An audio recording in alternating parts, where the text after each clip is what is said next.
Bueno, muy buenas tardes o buenos días chicos.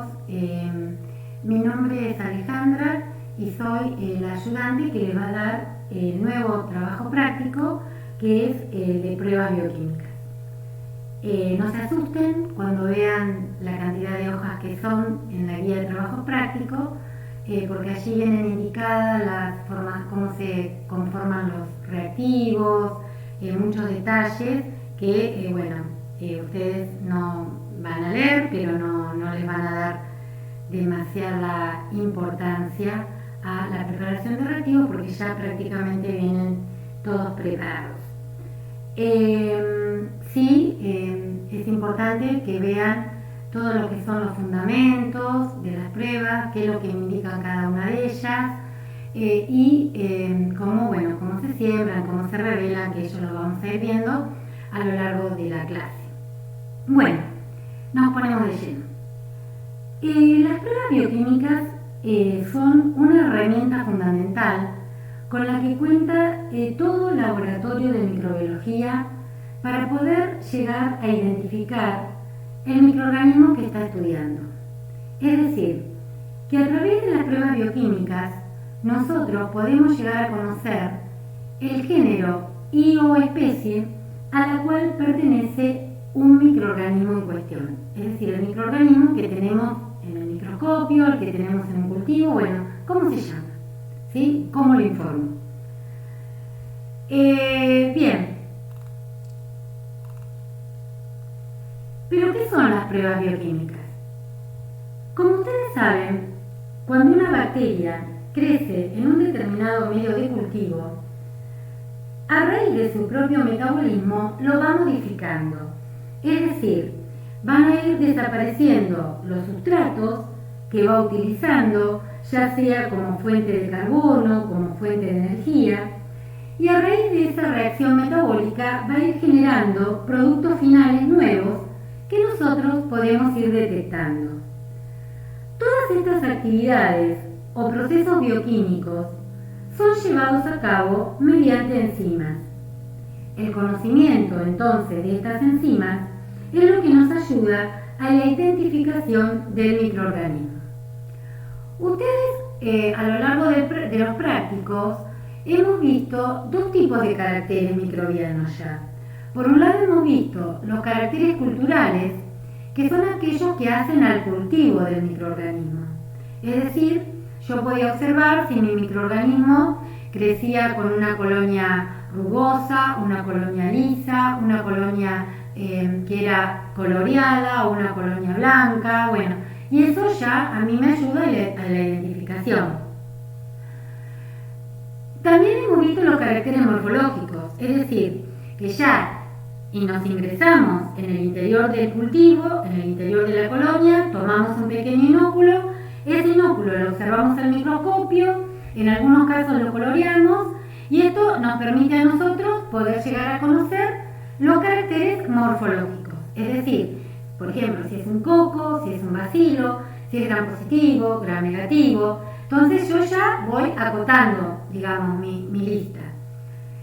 Ahora, nosotros con los caracteres bioquímicos lo que hacemos es adentrarnos al microorganismo, es decir, llegar a conocer cuál es la batería enzimática que el microorganismo tiene, que es a lo que hace, lo que ayuda a su identificación. Es decir, podríamos considerar como que las enzimas son como las huellas digitales del microorganismo. Entonces nosotros, conociendo cuáles son esas enzimas y por ende cómo es su comportamiento metabólico, yo puedo llegar a identificar el género y o especie a la cual el microorganismo pertenece.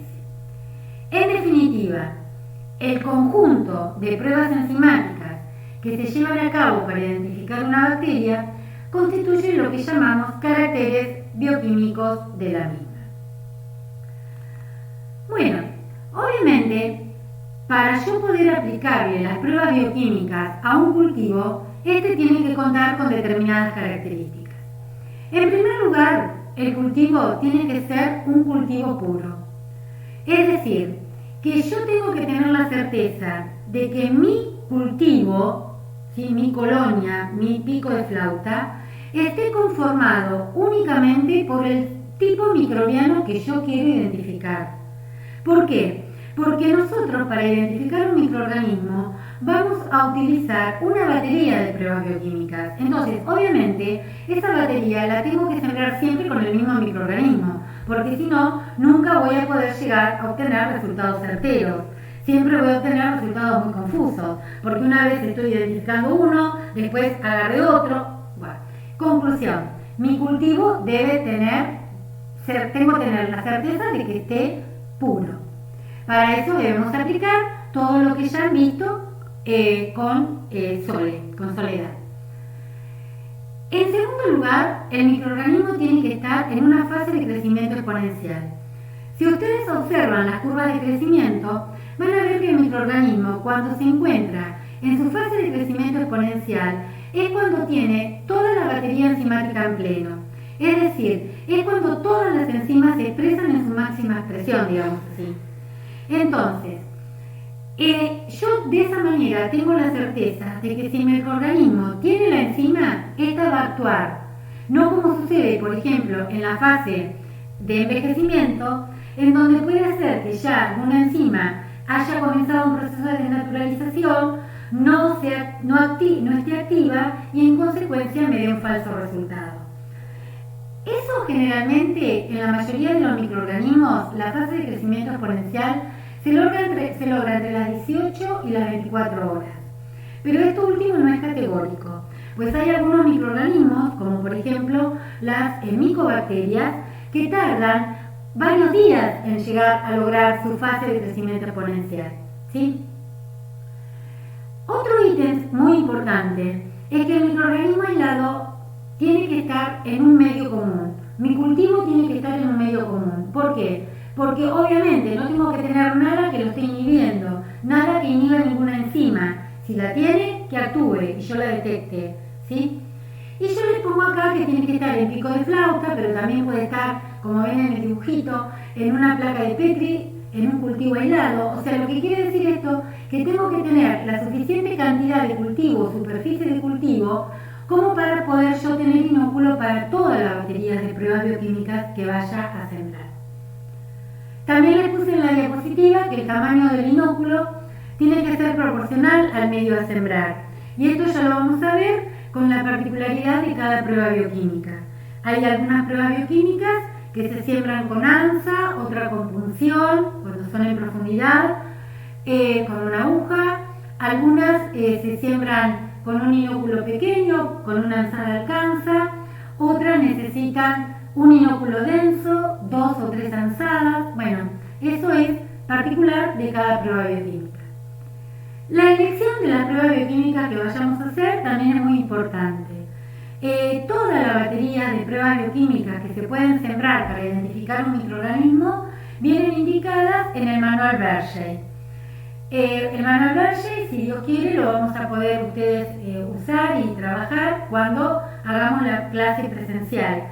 Pero sepan que es un libro en donde vienen divididos en capítulos todas las familias y los géneros y especies microbianas, con todas las baterías de pruebas bioquímicas que se le deben sembrar, el porcentaje de probabilidad de que den positivas, de que den negativas, y de esa manera nosotros las vamos a ir identificando. Obviamente, en la elección de las pruebas bioquímicas va a depender mucho la sabiduría del microbiólogo, porque obviamente la eficacia de un microbiólogo está en identificar el microorganismo en cuestión de manera más rápida y más económica. Entonces, cuanto menos pruebas bioquímicas yo siembre y me den la certeza de cuál es mi género y especie, mejor, ¿no es cierto?, va a ser, porque va a ser más rápido y más económico también. Bueno, entonces lo importante es saber cuáles son esas pocas pruebas bioquímicas, o muchas, no sé, dependerá del microorganismo, que tengamos que sembrar para identificar al mismo. Bien, para poder entrar al manual Bergey, nosotros necesitamos 3 requisitos importantes conocer del microorganismo. En primer lugar, necesitamos conocer cuáles son los caracteres morfológicos, es decir, si estamos hablando de un coco, si estamos hablando de un bacilo, si estamos hablando de una espiroqueta. saber cuál es su relación con respecto al GRAM y a la ácido resistencia. Si estamos hablando de, por ejemplo, un bacilo gram positivo o un bacilo gram negativo, un esporulado o no un esporulado, ¿sí? Bueno, dependiendo, porque cada capítulo viene dividido de acuerdo a estos caracteres, ¿sí? Y también es importante que conozcamos la relación con respecto al oxígeno. Es decir, si hablamos de que el microorganismo es aerobio, anaerobio facultativo o anaerobio estricto. Y en base a ello, el manual Berger viene dividido en capítulos. Entonces yo ya con esa información sé a qué capítulo me tengo que dirigir. Nosotros vamos a ver en esta primera parte del video las pruebas bioquímicas que nos ayudan a evaluar cómo se comporta el microorganismo frente a los hidratos de carbono cuando son utilizados estos como fuente de energía. ¿Cuáles son las pruebas bioquímicas que vamos a ver? Que obviamente no son las únicas, pero sí algunas. Son la prueba de fermentación de hidrato de carbono, la prueba de óxido fermentación, la prueba de la beta-galactosidasa, en donde vamos a detectar directamente la enzima, la prueba del rojo de metilo, la reacción de Voges-Proskauer, que se llama así porque es una reacción colorimétrica, la hidrólisis del almidón, y por último, en un video aparte que les voy a dar, están las pruebas múltiples, que corresponden a las pruebas del TCI, el agar hierro triple azúcar y la prueba BAM o Buenos Aires modificado. Estas pruebas múltiples se denominan así porque con una misma batería nosotros podemos llegar a conocer varios comportamientos distintos. O sea, en una misma prueba evaluamos varias enzimas a la vez. Bueno, vamos a comenzar a ver ellas. En primer lugar, la prueba de fermentación de hidratos de carbono. Como la palabra lo indica, determina la capacidad que tiene un microorganismo de ver si puede fermentar un determinado hidrato de carbono en cuestión, que yo le voy a incorporar a mi medio de cultivo base, ¿sí? Y ver si a raíz de esa fermentación produce ácido o si produce ácido con gas. Recordemos que los patrones de fermentación son característicos de grupos de bacterias. Por ejemplo, se sabe que todas las bacterias, los miembros de la familia Enterobacteriaceae, son fermentadoras de la glucosa. Entonces yo ya con una sola prueba, es ver si fermenta o no la glucosa, puedo determinar si pertenecen o no a esta gran familia, que son muchos. Y dentro de ella después vamos a ver que nos ayuda a diferenciar algunos géneros y especies. Recordemos, por ejemplo, un poquito de metabolismo, que lo han visto con Mónica, que el proceso fermentativo es un proceso que se da en condición anaeróbica. La da el microorganismo cuando no tiene al oxígeno como aceptor final de los electrones. Es decir, es un proceso de oxidación y reducción anaeróbica que se da a partir de un sustrato en donde se obtienen productos metabólicos oxidados y reducidos. Dependiendo un poco de cuáles son esos productos finales, tenemos los distintos tipos de fermentación, como vemos en esta transparencia. Aquí ustedes ven, un poco repasando, ¿no es cierto?, que la glucosa, ¿no?, va a tener un paso inicial en su proceso metabólico que es la fosforilación, obteniéndose la glucosa 6-fosfato. Luego, dependiendo de cuál es el proceso metabólico que realiza, la glucosa 6-fosfato ingresará en el ciclo de Krebs, en donde me dará lugar a la formación de 36 moléculas de ATP, o si no utiliza al oxígeno como aceptor final de los electrones en la cadena respiratoria, bueno, uno de los pasos puede ser que entren en la glicólisis. Al entrar en la glicólisis, el producto intermedio básico importante es el ácido pirúvico. Dependiendo del camino que tome este ácido pirúvico, podemos tener las distintas vías metabólicas y tener, por ejemplo, una fermentación acética, donde el producto metabólico final es el ácido acético, una fermentación aerogénica, en donde el producto metabólico final puede ser, aparte de un ácido, un gas como el dióxido de carbono y el hidrógeno, o una fermentación alcohólica, ¿sí?, o una fermentación en donde hay formación de un producto metabólico final que me importa, por ejemplo, el 2,3-butanodiol o la acetoína, que es otro producto metabólico final. Bueno, esos son productos metabólicos finales del proceso fermentativo, que muchas veces usamos para poder detectar en las pruebas bioquímicas. En la prueba de fermentación de hidratos vamos a trabajar entonces, como les dije, con un caldo base, que se llama caldo base rojo fenol. El nombre se lo da el indicador que tiene, que es el rojo fenol. Como vemos, es un caldo común que tiene peptona, tiene extracto de carne, pero al agregarle yo el azúcar y el indicador lo transformo en un medio diferencial. En verdad podríamos decir que todos los medios que se utilizan en las pruebas bioquímicas serían diferenciales porque nos permiten diferenciar un microorganismo de otro. Este medio de cultivo entonces se prepara como medio base.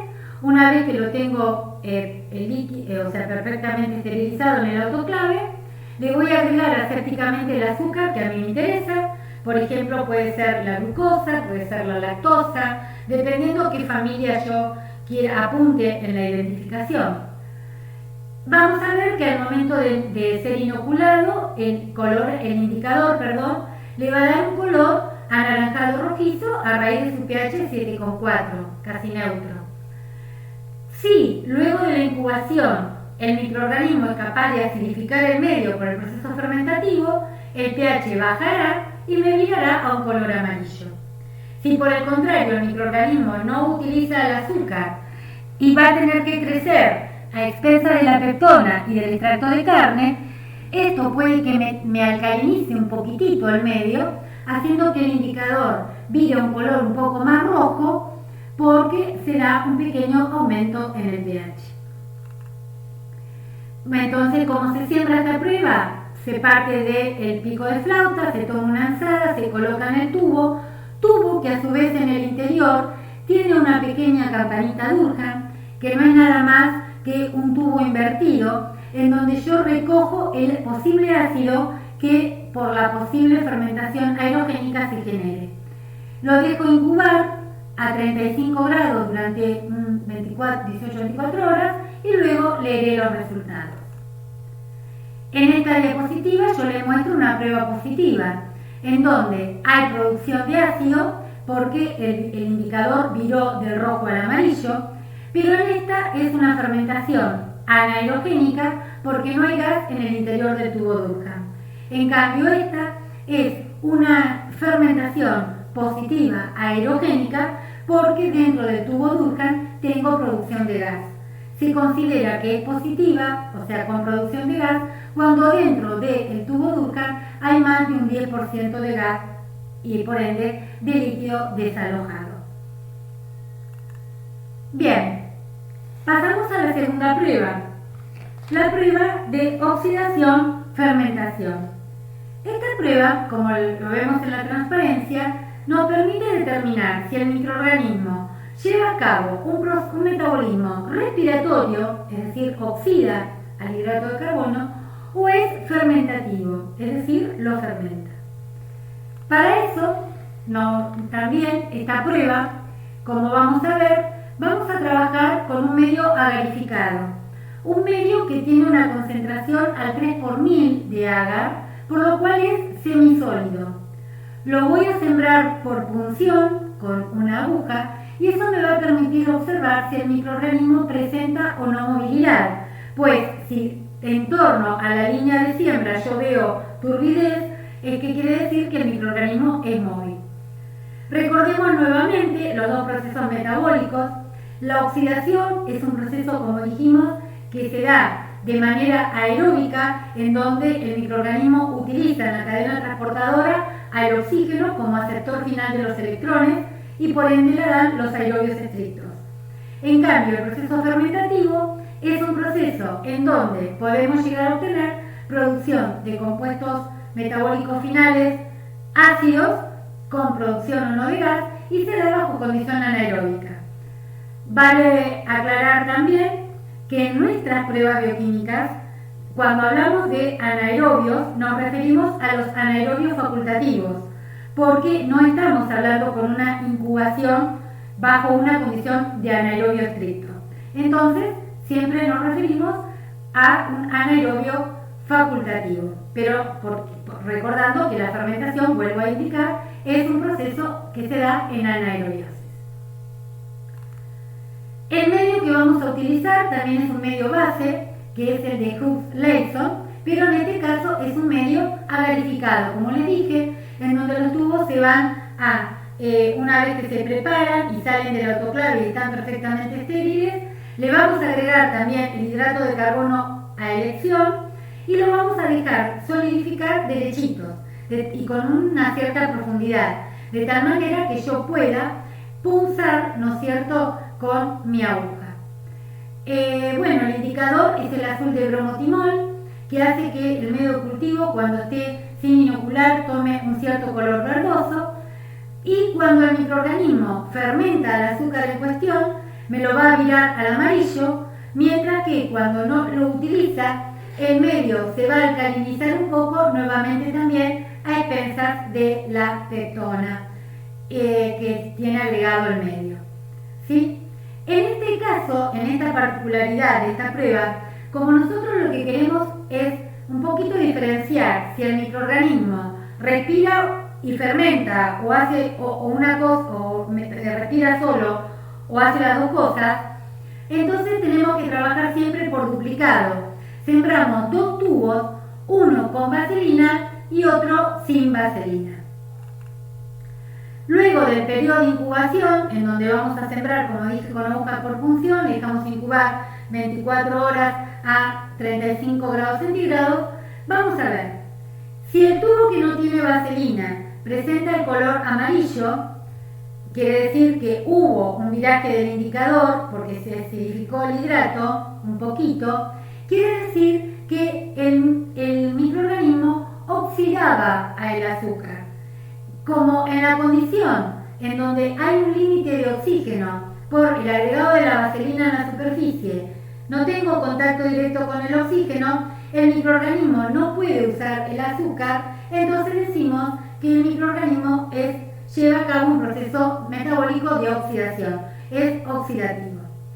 En cambio, si eso se da en los dos tubos, quiere decir tanto con vaselina o sin vaselina, este último amarillo me está indicando que el microorganismo es capaz de fermentar. Y yo no puedo evidenciar realmente si al ser los dos amarillos fermenta y oxida a la vez, o sea, hace las dos cosas. Cuando el microorganismo hace las dos cosas, generalmente primero oxida en una pequeña magnitud y luego comienza a fermentar, ¿sí? Por eso en realidad decimos fermenta o fermenta y oxida, ¿sí? Porque no lo podemos diferenciar. Lo que sí podemos decir, cuando no pasa nada en ninguno de los dos tubos, es porque el microorganismo no metaboliza directamente el azúcar, ni por la fermentación ni por la oxidación. Bueno, aquí tenemos, en este caso, todos los posibles resultados. ¿Ven? Cuando está azul en los dos tubos, no fermenta ni oxida. Cuando se da amarillo en los dos tubos, quiere decir que oxida y o fermenta o hace las dos cosas. Y por último, cuando solamente respira, vemos que el amarillo solamente se da en la parte superior del tubo que está en contacto directo con el oxígeno porque necesita del oxígeno para el proceso de oxidación. ¿Sí? Bueno. Pasamos a la otra prueba, la prueba de la beta-galactosidasa. Esta prueba nos permite determinar la presencia o la ausencia de la enzima beta-galactosidasa mediante el uso de un compuesto, que yo ahí les doy el nombre, pero sepan que comúnmente lo llamamos el ONPG, ortonitrofenil beta-D-galactopiranóxido. Estas pruebas bioquímicas, a diferencia de dos que vimos anteriores, yo ya no evalúo ni la formación de un producto metabólico final, ni si se degrada si se disminuye el nivel del azúcar, por ejemplo, es decir, del sustrato, sino que directamente lo que hago es ir a detectar si tiene la enzima el microorganismo. O sea, ya me interiorizo directamente al interior bacteriano y trato de detectar si está presente o no la enzima. Como ustedes saben, la lactosa es un disacárido que está formado por dos moléculas, una de la galactosa y otra de glucosa, unida por medio de un enlace beta-glucosídico. La enzima que vamos a detectar, la beta-galactosidasa, es justamente la enzima encargada de romper este enlace y de separar los monosacáridos constituyentes de la lactosa.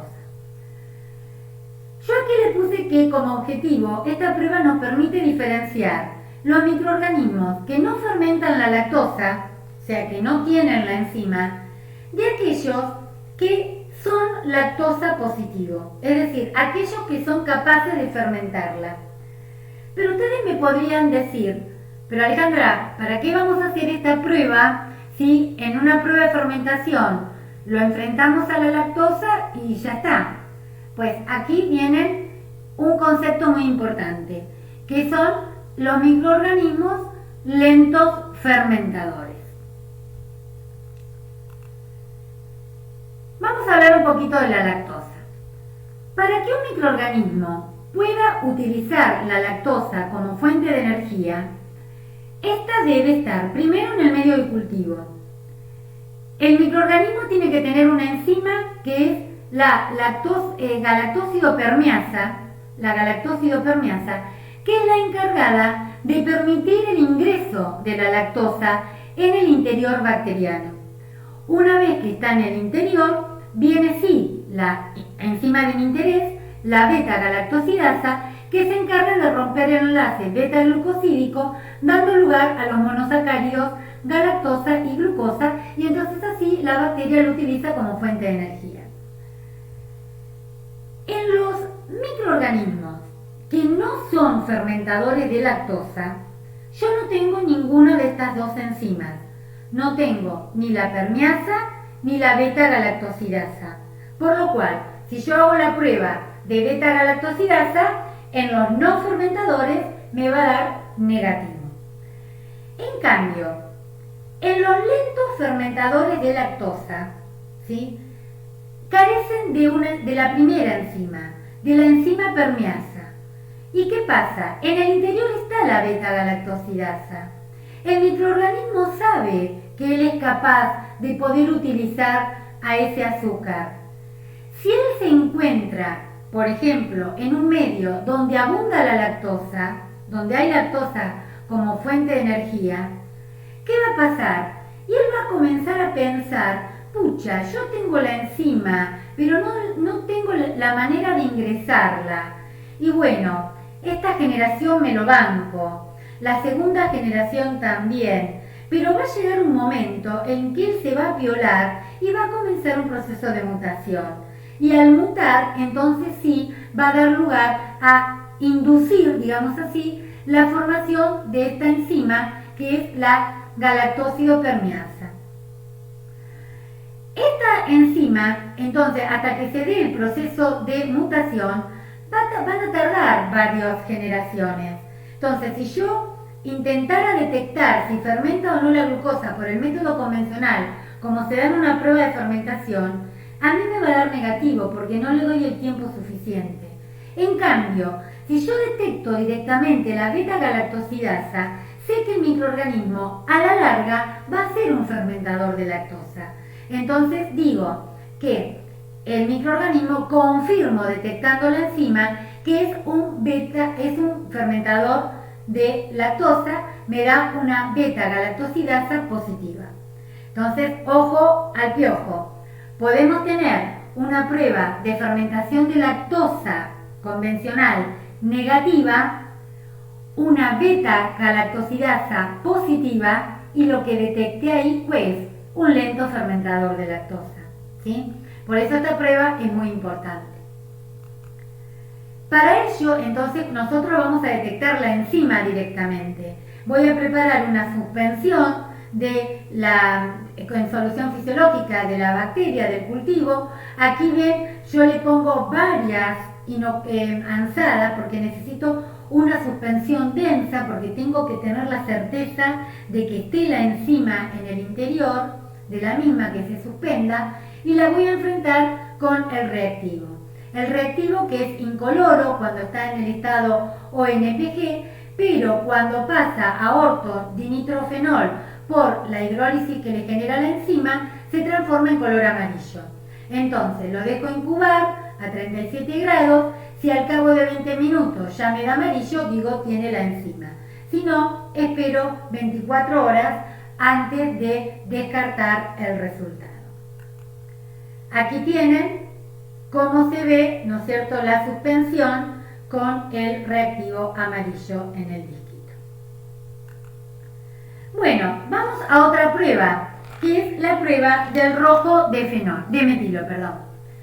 La prueba del rojo de metilo, como indica la transparencia, determina la capacidad que tiene el microorganismo de producir productos ácidos a partir de la fermentación de glucosa y mantener esos productos ácidos, venciendo la capacidad amortiguadora buffer que tiene el medio de cultivo.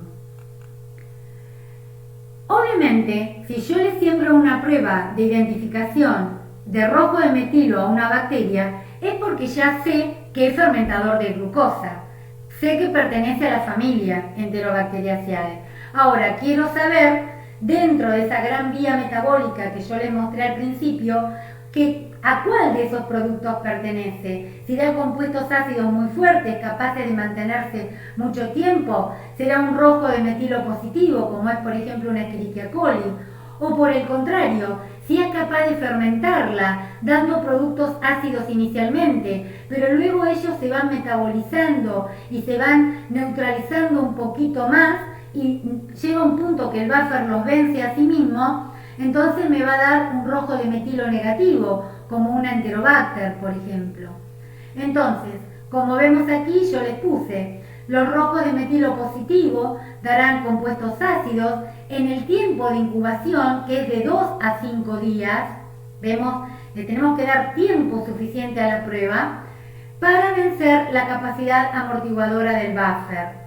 Y los rojos de metilo negativo son aquellos que producen ácidos inicialmente, pero luego en el tiempo de la prueba, que es de 2 a 5 días de incubación, esos productos son metabolizados y llega un punto que me dan compuestos neutros.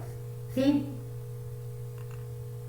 Como vemos, acá tengo el caldo, que acá yo les puse, es el caldo Clark y Letts rojo de metilo Voges-Proskauer, porque es exactamente el mismo que se va a utilizar para las pruebas que vamos a ver luego, la siguiente.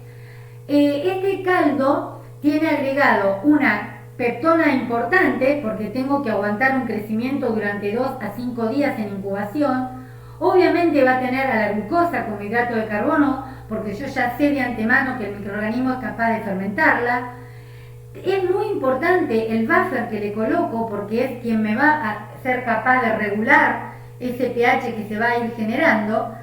Y como vemos, el indicador se lo puse en rojo, porque el indicador se va a agregar al momento de revelar la lectura, es decir, posterior a los 2 a 5 días de incubación, porque le es tóxico a los microorganismos. Si yo le agregara el indicador, los microorganismos morirían y no obtendrían ningún resultado. Cuando le agrego el rojo de metilo, el indicador, si la reacción es positiva, se va a mantener el color rojo fuerte que tiene el indicador, y si es negativa, vamos a ver que le vamos a ir agregando el indicador y es como que este desaparece, se mantiene de un color amarillo prácticamente como el medio de cultivo. Como ven acá, tengo el diagrama de la prueba, tomo el inóculo, le agrego al caldo, lo dejo incubar. Es crítico el tiempo de lectura, porque ¿qué pasa? Si yo lo leyera antes, con anticipación, voy a obtener productos ácidos sí o sí, porque el microorganismo me fermenta a la glucosa. Lo que a mí me interesa saber es qué pasa con el tiempo con esos compuestos ácidos. Si continúan ácidos, será rojo de metilo positivo. Pero si no continúan ácidos, que el buffer lo venció, digamos, entonces va a ser rojo de metilo negativo. Aquí tienen una prueba positiva, aquí tienen una prueba negativa, prácticamente queda casi como el medio sin inocular. Ven, por ejemplo, dentro de la familia Enterobacteriaceae, cómo ya con esta prueba dividimos en dos grandes grupos. Entonces, con una sola prueba yo puedo diferenciar si el microorganismo es positivo y puede ser una Escherichia, puede ser una Yersinia. Si el microorganismo es rojo de metilo negativo, puede ser un Enterobacter, puede ser una Klebsiella, todos miembros de la familia Enterobacteriaceae, fermentadores de la glucosa. Luego vamos a ver la reacción de Boges-Proskauer. Como les dije, se trabaja exactamente con el mismo medio de cultivo que para el rojo de metilo. Nada más que en esta prueba, si recordamos esa vía metabólica que yo les mostré, donde estaban todas las flechitas, había un producto que se formaba que era el acetilmetilcarbinol, ¿sí? O 2,3-butanodiol. Es un producto neutro. Entonces yo con esta prueba quiero ver si el microorganismo fermenta la glucosa y si es capaz de dar específicamente este compuesto. Por eso lo detecto a través de una reacción colorimétrica. Como ven ustedes acá, yo les puse como objetivo que permite diferenciar géneros y especies de la familia Enterobacteriaceae, todos fermentadores de glucosa. Aquellos que produzcan ácidos, pero no el 2,3-butanodiol, serán Boges-Proskauer negativo. Aquellos que producen ácidos y luego son metabolizados al 2,3-butanodiol serán Boges-Proskauer positivos. Bien, como vemos, si ustedes observan un poquito más atrás en la transparencia, yo no me puedo volver atrás en el video, pero ustedes miren en el PDF, cuando el ácido pirúvico se transforma en 2,3-butanodiol, yo les había dicho que hay un compuesto intermedio que es un diacetilo o es una acetoína. Estos productos, ¿sí?, son productos de una reacción de oxidación y reducción reversible. Entonces, yo lo que detecto en esta reacción es si se forma este compuesto, pero para ello necesito que sean oxidados a diacetilo.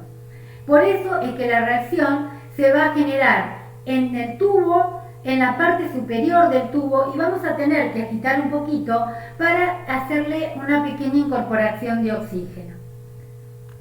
Como van a ver, aquí yo tengo el tubo que podía ser, ¿no es cierto?, el mismo que usé para el rojo de metilo, obviamente uno para cada prueba, ¿no es cierto?, o dividimos a la mitad. Le vamos a tener que agregar el alfa-naftol, que actúa como un intensificador, el hidróxido de potasio, que me ayuda a actuar como agente oxidante. Recuerden que les dije que esta reacción es una reacción de oxidación que se da en presencia de oxígeno. Entonces, este 2,3-butanodiol que estaba formado se oxida a diacetilo y este diacetilo es quien me da la reacción de color junto con el aminoácido arginina de la peptona que tiene incorporada el medio de cultivo, dándome un anillo en la superficie del caldo que es de color rojo cuando la reacción es positiva. Por ejemplo, la dan Klebsiella y Enterobacter. Aquí tienen el anillo de una reacción positiva y aquí tenemos la reacción negativa.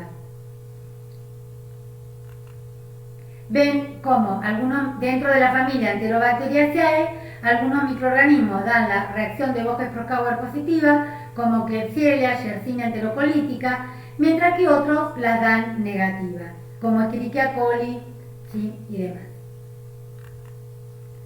Vamos a otra prueba, que es la hidrólisis del almidón. La hidrólisis del almidón es una prueba que nosotros se la mostramos porque es muy linda y es ya no para la familia Enterobacteriaceae, sino que se utiliza mucho para diferenciar algunos microorganismos de la familia Bacilliaceae, de los bacillus, por ejemplo, ¿sí? Porque detectamos la enzima amilasa. Como ustedes saben, el almidón es un homopolímero de glucosa que tiene enlaces alfa-glucosídicos. Esos enlaces alfa-glucosídicos son hidrolizados por la enzima amilasa, dando lugar a la formación de productos metabólicos finales como glucosa, dextrina, maltosa. Entonces nosotros con esta prueba detectamos si tiene la enzima. Para ello vamos a trabajar con un agar nutritivo simplemente que tiene agregado almidón. Ese almidón va a estar en una placa de Petri, le vamos a colocar una estría, ¿no es cierto?, con el inóculo que queremos identificar y lo vamos a dejar incubar 48 o 35 grados centígrados. Luego vamos a revelarlo con el Lugol.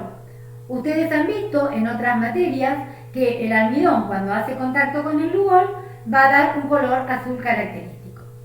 En el caso de que el microorganismo no tenga la enzima, el almidón de todo el medio va a estar intacto. Entonces se va a poner azul todo el medio de cultivo. En cambio, si el microorganismo tiene la amilasa, en torno a la estría va a haber una hidrólisis del mismo, se va a degradar, no tengo almidón y en consecuencia se va a presentar un color azulado solo en las zonas que hay almidón y translúcido en la zona en donde el almidón fue hidrolizado. Reacción de almidón positiva, reacción de almidón negativa. Bueno, chicos, con esto yo les termino la primera parte del video. Ahora vamos a continuar con las pruebas del agar hierro triple azúcar, que es la prueba del TCI, que es una prueba múltiple. Me pareció adecuado dividirles un poco así para que el video no se haga tan largo, ¿sí? Y las pruebas múltiples tienen su propia particularidad. Entonces la vamos a ver en el video número 2.